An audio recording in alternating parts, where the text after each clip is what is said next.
Hello, this is Vicki Simons with truckdriversmoneysavingtips.com. Today we're going to talk about how to save money by eating eggs in your truck. Of course, eggs are nutritious, and one large, whole, raw, fresh egg has the nutrition facts you see here. Our question is, how much money can you save if instead of paying someone else to cook your eggs, you carry and cook them in your truck?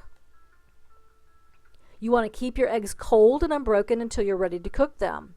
That is, keep them at or below 40 degrees Fahrenheit at all times. Mike's best success with this was keeping the eggs in an ice chest in his truck. He also repackaged up to 6 eggs at a time in a 1-quart wide-mouth canning jar insulated with paper towels. And this worked until he needed to take more eggs on the road with him at a time. Cook your eggs the way you like with the right cooking appliance and an appropriately sized power source. We used a hot pot to boil eggs and an electric skillet to make omelets and scrambled eggs.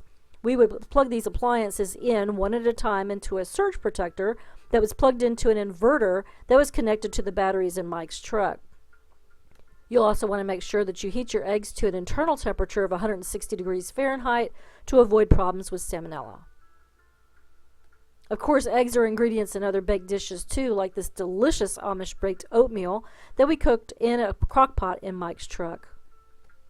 After you're done, dispose of the eggshells appropriately and make sure that you wash everything that the raw eggs touched with hot soapy water. Then rinse and dry.